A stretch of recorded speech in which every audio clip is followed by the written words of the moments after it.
special guest speaker is President of ES Venues, Lee Eskelson. President Eskelson is the president of ES Venues, an entertainment and sports consulting company.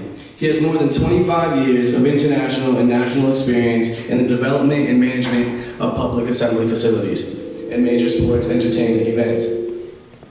Eskelson is an associate professor at the Center for Sports, Entertainment, and Event Management, Johnson & Wales University in Providence. He was brought on as a consultant to the state and worked closely with CS&L to provide research and stadium analysis and development for the possible relocation of the Pawsox to the city of Providence. At this time, I would like to open up the floor to questions as we welcome President of ES Venues, Lee Eskelson.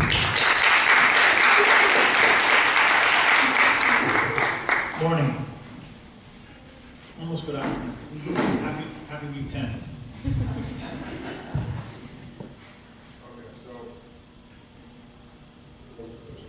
As the president of ES Venues, what is your role in venue development? Specifically for this project? Okay. So the state of Rhode Island, specifically Commerce Rhode Island, put out an RFP for consultants to help them primarily develop the 195 land, but as part of that project, they were looking for sports and entertainment consultants to help them look into the possibility of the team moving from Pawtucket into Providence. CS&L is a company, a world-renowned company that's based in Texas. I've been friends with them for a while. We partnered together and put a proposal in, and were selected to basically advise the state on the economics and the feasibility of moving the team from Pawtucket to Providence.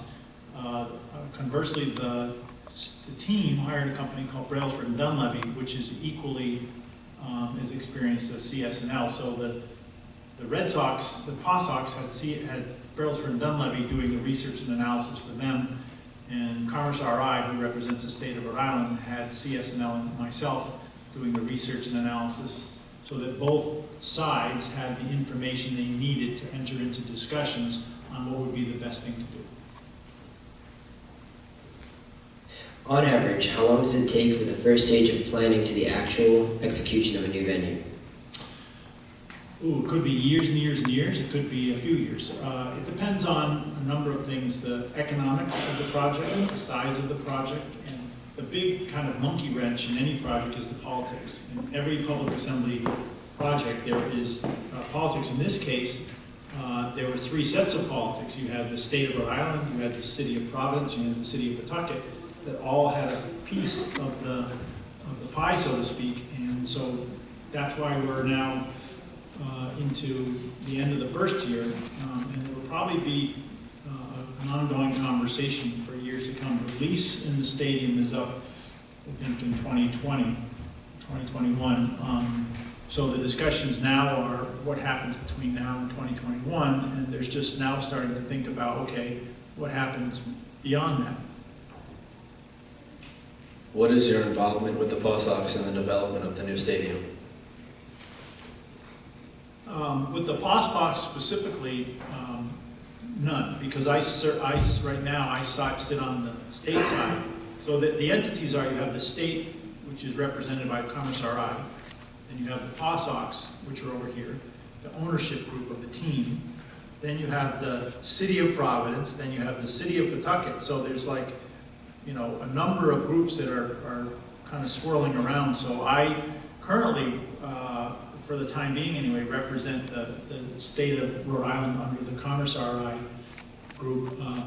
But from a taxpayer standpoint, Professor Leary will tell you that I have a house in Pawtucket that when the leaves are off the trees, as they are now, I can actually see the lights on top of McCoy Stadium. So we sit on the back deck in the summertime and watch the fireworks. So I have actually a personal interest from a taxpayer standpoint, and then I have a professional interest because I want to see the Pawsox stay in Rhode Island.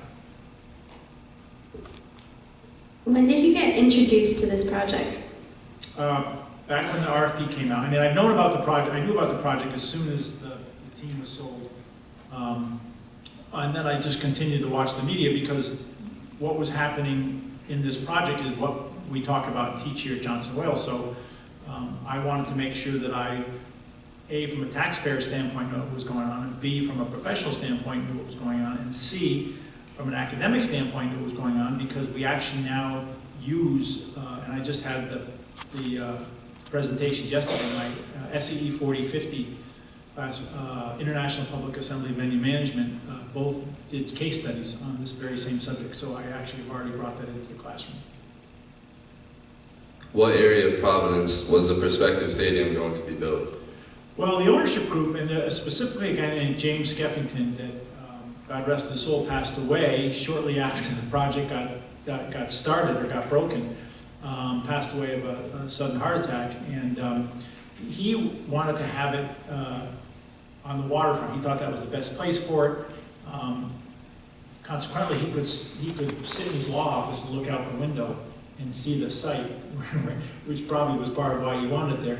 But there's a lot of stadiums. If you think about Three River Stadium, if you think about a lot of iconic, not just baseball parks, but other kinds of stadiums and arenas, they're built on the water, and they talk about things like people hitting home runs over the right field fence and landing in the water and stuff like that. So they had this picture that they were trying to paint for the citizens of Rhode Island and the citizens of Providence, that this would be a really cool thing to do.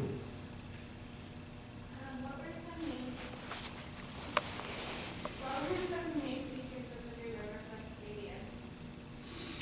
Well, here's the twist. So they were trying to say that they were going to build not just a baseball stadium, but a multi-purpose stadium that they could also play football in, and lacrosse, and hold concerts, and do a mini version of the Winter Classic for hockey, which sounds good, but if you talk to any of your SED professors and you try to figure that stuff out operationally, that's very difficult to do, because the sight lines for baseball, the sight lines for football, the sight lines for lacrosse, the sight lines for the Winter Classic are all different. So it's really, ask anybody at Fenway Park, how difficult it was to do, say, the Rolling Stones and Bruce Springsteen and the Winter Classic, and if I'm not mistaken, Notre Dame's going to play BC later on this year in the park. And those are very difficult things to do,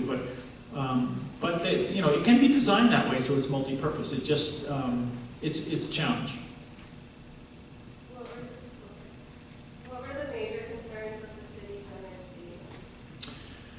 Well, the residents, the taxpayers of Providence, and more specifically the residents of what they call Fox Point and that area down there, area across the river, were, big red flags were parking, traffic, and transportation.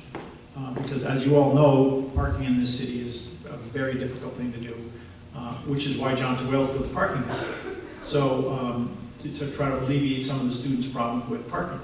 And so in their plans, they had one or two, depending on which plan you look at, plans to build parking decks down there. One plan was to build a parking deck with the city, because the Garrity Court Complex needs to build another parking garage, so they were going to build it together. And then there was the Brown University is moving their medical school downtown. They were going to build a parking garage, so they were going to go in with them, because both the Garrity Courthouse and the Brown Academic Building were predominantly day parking, and the Pawsox are predominantly night parking, so they would actually kind of work well together.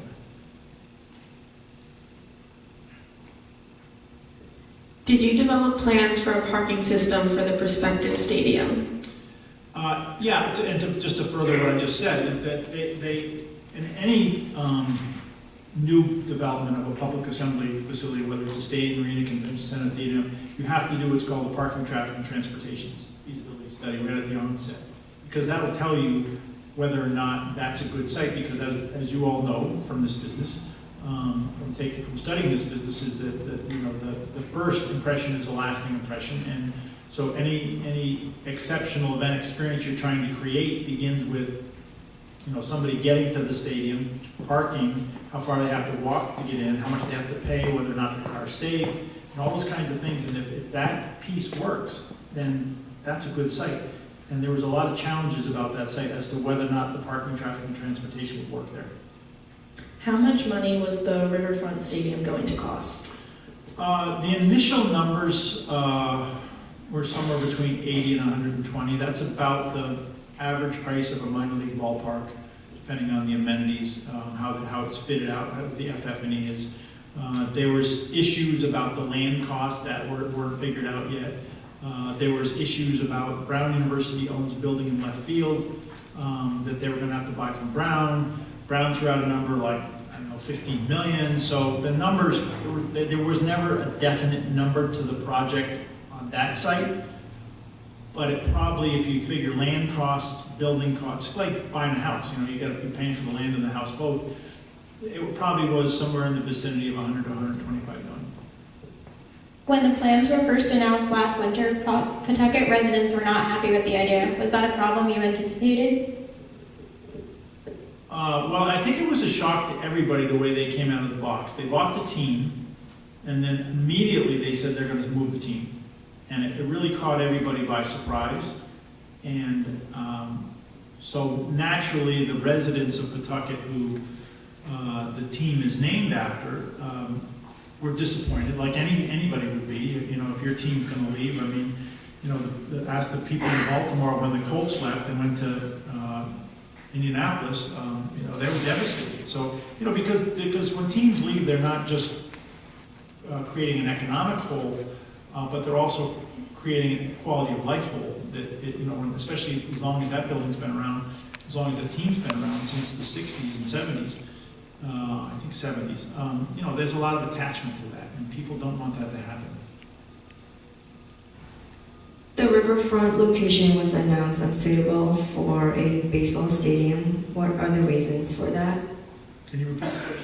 The riverfront location was announced unsuitable for a baseball stadium. What are the reasons for that?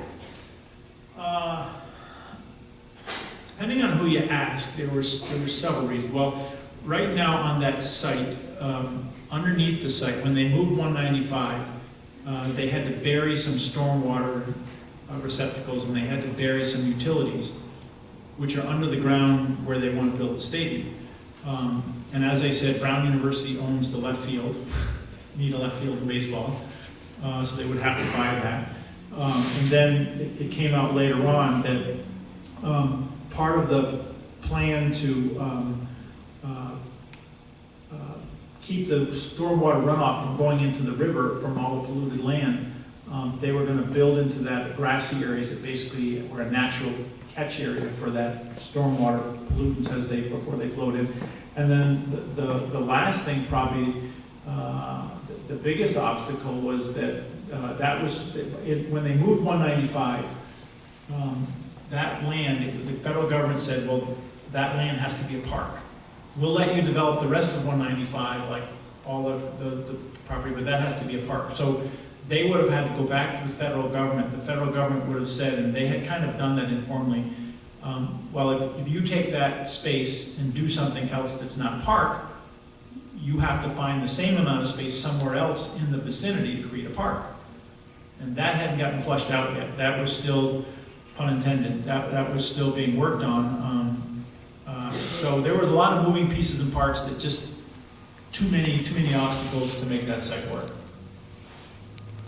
Were you involved in the negotiations between the entities involved in the prospective site? No. So my relationship with CSNL, and then Brailsford and Dunleavy's relationship with the Pawsox, we were basically the two sides that provided all of the research and information.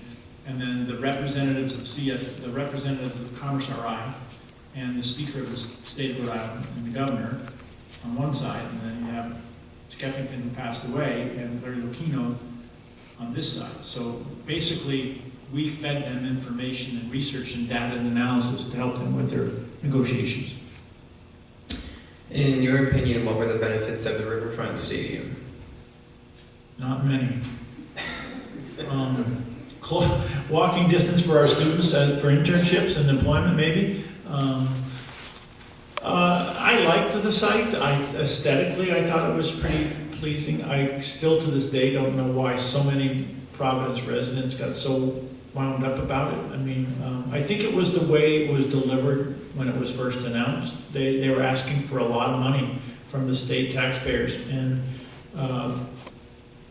kind of as an aside to this topic, there's a, you may or may not have heard of an issue called the 38 Studios, where the state is on the hook for like $80 million. And then there's a building downtown that you may or may not have recognized. We call it the Superman building. That's vacant right now.